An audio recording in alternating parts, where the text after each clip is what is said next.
For most of the rest of this chapter, we're going to be looking at triangles and trying to decide whether or not they are congruent to each other, whether they are the same size and the same shape.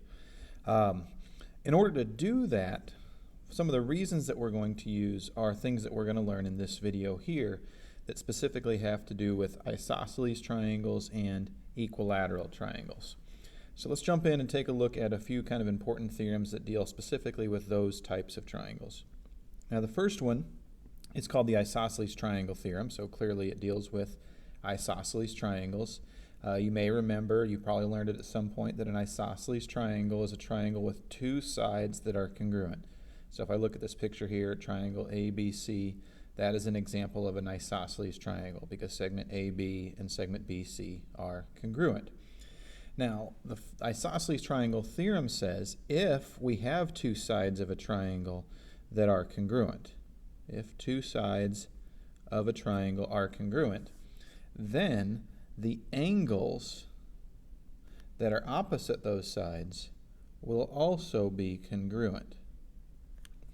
So what does that mean for this picture here? Well, it means that if I see this picture and I see that triangle ABC is isosceles, in other words, if segment AB is congruent to segment BC, then what I would be able to conclude is that angle C would be congruent to angle A. Angle C would be congruent to angle A. And the reason is because angle C is opposite segment AB. It's across the triangle from segment AB. And so angle A is across the triangle or opposite from segment BC.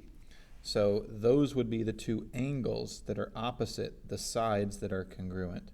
So this theorem tells us that those two angles would end up being congruent. Now there's actually a couple terms that we should probably go over talking about isosceles triangles because you may hear me use these terms. Isosceles triangles have two sides that are congruent that are called the legs. So in this triangle here, that is a leg and that is a leg. And then the third side, the one that's not congruent to anything, is called the base. The angles at the end of the base, the ones that we just said were congruent, are called base angles. So that angle there is called a base angle. And then this angle down here is also called a base angle. And then finally, this third angle up here, the one that's not a base angle, is called the vertex angle. So I'll write that up here. Vertex angle is angle B in this case. And the reason I want to go over that terminology is because sometimes we call this the base angles theorem, because it's saying that in an isosceles triangle, the base angles are congruent. It's another way to phrase what this says here. But in order to know that, in order to know what that means, you kind of need to know that, okay, the base angles are the angles that are at either end of the base, where the base is the side that's not congruent to any other sides. Base doesn't always have to be at the bottom. Keep that in mind. A lot of people think, oh, the base is the bottom side. Well, not always. It kind of depends on how that triangle is being shown in the diagram. What's important to remember is that the base is the side that's not one of the legs, where the legs are the congruent sides. And when we say that the base angles are congruent, we're saying that the angles at the end of that base are congruent. So I just want to go over a little bit of that terminology there. Now, you can see we also are going to look at the converse, because the converse of this statement is also true. If you remember back a couple chapters, we learned that the converse of any statement is where we take the if part and the then part and we switch them. So the converse of this statement says that if two angles of a triangle are congruent, then the sides that are opposite those angles are also congruent. So you can see it's kind of the reverse of this one. So, if we were trying to apply that to a diagram, we might see a diagram like this, where triangle ABC has angle A and angle C congruent.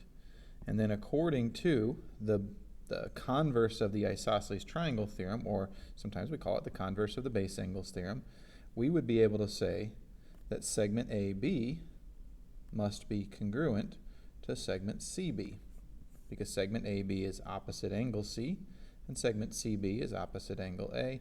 So if these two angles are congruent, these two sides are congruent. Now we have another theorem that has to do with isosceles triangles.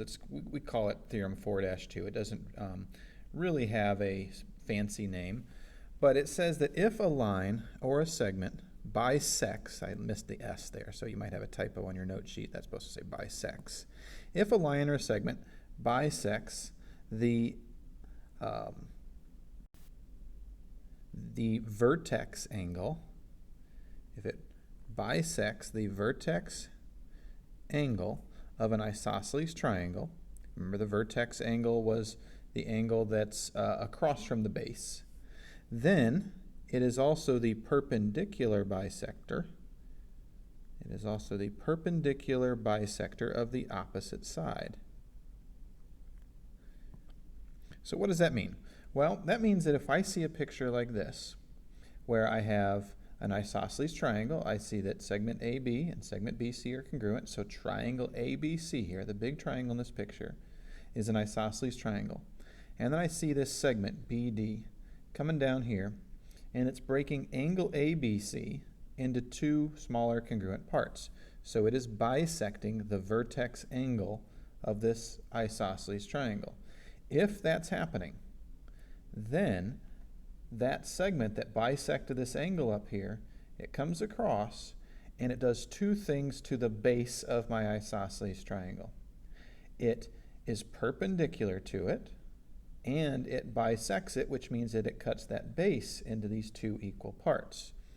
So we could complete this by saying then segment BD is perpendicular to segment AC, and segment AD would be congruent to segment DC.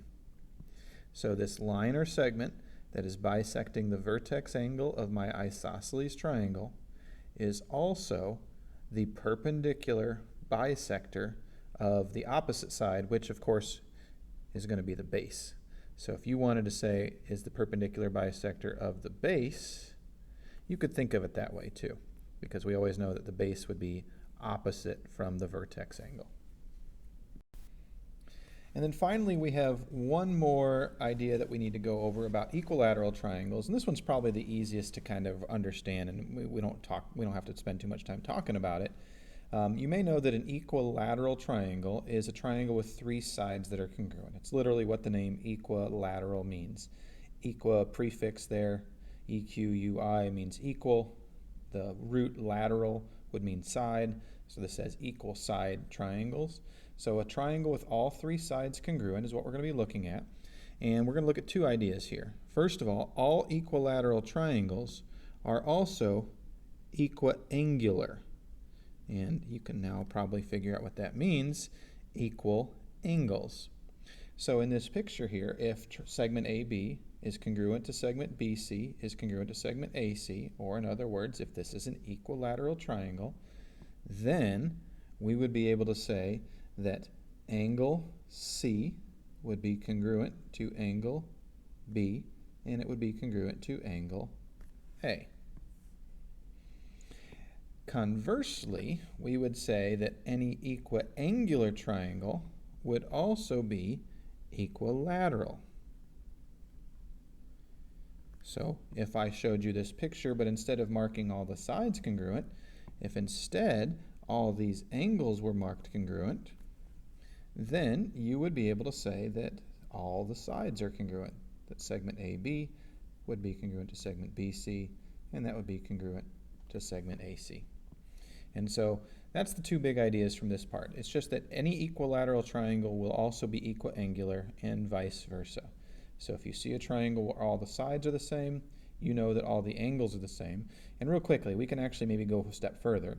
If all the angles are the same, and we know they should all add up to 180 degrees, because we learned that the interior angles of any triangle adds up to 180, then we could actually pretty easily say, well, if I take my 180 and divide it by 3, then each of those angles would be 60 degrees, right? Those would all be 60-degree angles.